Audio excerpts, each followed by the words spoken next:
tahukah kamu apa itu biologi kelautan? Sebelumnya, pernahkah kamu mendengar kata biologi? Ya, tentu saja tidak asing dengan kata biologi. Biologi itu sendiri yaitu ilmu yang mempelajari makhluk hidup, termasuk hewan, tumbuhan, dan mikroba. Biologi juga mempelajari hubungan antar makhluk hidup dan hubungan dengan lingkungannya.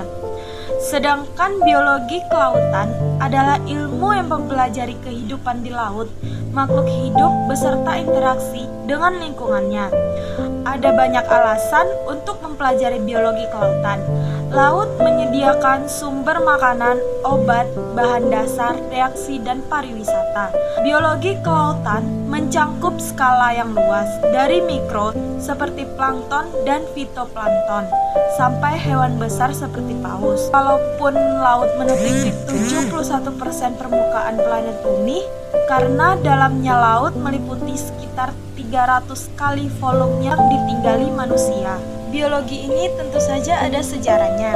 Studi biologi laut paling awal dapat diselusuri kembali ke bangsa Fenisia dan Yunani yang dikenal sebagai penjajah awal lautan dan komposisinya.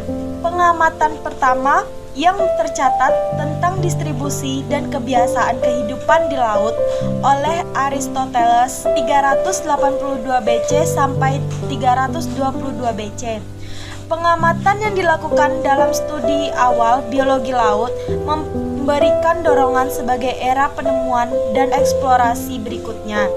Selama masa ini, sejumlah besar pengetahuan diperoleh tentang kehidupan yang ada di laut.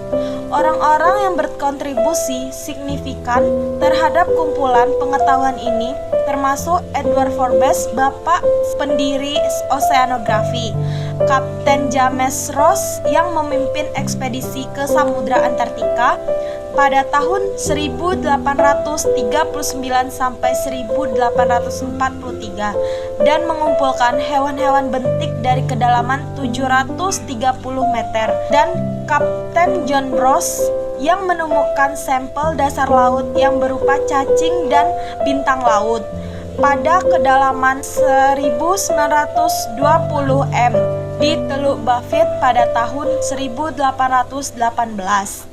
Orang-orang ini mengambil bagian dalam beberapa ekspedisi paling terkenal sepanjang masa, memberikan kontribusi dasar bagi biologi laut. Era ini penting bagi sejarah biologi laut, tetapi naturalis dibatasi oleh teknologi yang tersendiri yang membatasi kemampuan mereka untuk secara efektif menemukan dan secara akurat memeriksa spesies yang menghuni bagian dalam laut.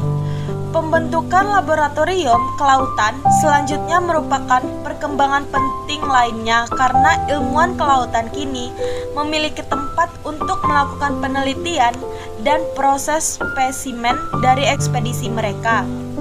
Kemajuan teknologi seperti alat pengukur jangkar, peralatan selam, kapal selam, dan kendaraan yang dioperasikan dari jarak jauh secara bertahap mempermudah penelitian di laut dalam. Hal ini memungkinkan ahli biologi kelautan untuk menjelajahi kedalaman yang dulunya dianggap tidak pernah ada. Kehidupan di laut mempunyai komunitas ekologi yang terdiri dari semua organisme yang hidup di air asin seperti hewan, tumbuhan, alga, jamur, mikroorganisme, dan virus. Ekosistem terumbu karang juga sangat penting bagi kehidupan biota laut karena sangat mempengaruhi keberlangsungan hidup ekosistem di laut. Sebagai contoh, bulu babi memakan rumput laut untuk bertahan hidup, dan bulu babi adalah makanan bagi mamalia laut, yaitu berang-berang laut. Berang-berang laut dianggap spesies kunci karena berang-berang laut sebagai predator aktif yang melindungi rumput laut, membantu menjaga keanekaragaman dan keseimbangan ekosistem. Ketika berang-berang laut, rumput laut, dan bulu babi terhubung, ini akan membuat ekosistem seimbang. Jika tidak ada berang-berang laut, ini akan mengakibatkan blooming bulu babi dan rumput laut berkurang. Ini kenapa berang-berang laut dijadikan spesies kunci. Ketika semua biota laut ini ada atau berdampingan, sangat penting untuk mempertahankan jaringan kehidupan yang beragam yang ada di laut. Permasalahan yang berada di lingkungan laut salah satunya adalah pencemaran laut. Pencemaran laut dari aktivitas kehidupan manusia yang menyebabkan kerusakan ekosistem dan biota laut. Untuk memenuhi kebutuhan hidup manusia, memerlukan sejumlah kegiatan yang justru berperan dalam kerusakan lingkungan sekitarnya, terutama laut. Sampah laut atau yang biasa disebut dengan marine debris merupakan bahan padat peristen yang sengaja atau tidak sengaja dibuang dan ditinggalkan di lingkungan laut. Pencemaran sampah di laut dapat berasal dari beberapa faktor sampah, seperti sampah plastik, sampah kayu, sampah logam, sampah dari bahan organik, dan terdapat banyak sampah lainnya yang dapat mencemari laut. Pencemaran air laut yang tidak dapat dihindari oleh limbah manusia, yaitu sampah yang dihasilkan oleh manusia. Indonesia merupakan negara berada peringkat kedua di dunia yang menghasilkan sampah plastik ke laut yang mencapai 187,2 juta ton. Laut yang dianggap sebagai tempat akhir bagi kehidupan manusia, namun hal ini diabaikan oleh manusia karena laut memiliki volume air yang cukup besar dan memiliki kemampuan untuk mengencerkan segala jenis zat yang dirasa tidak akan menimbulkan dampak sama sekali.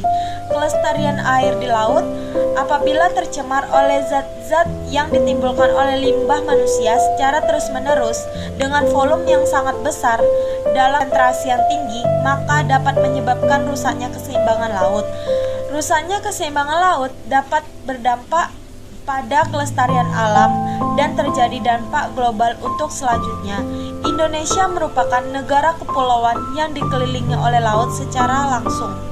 Rekomendasi dari biota laut ini diambil dari contoh yaitu penyu. Penyu atau katu adalah kura-kura laut yang ditemukan di semua samudra di dunia.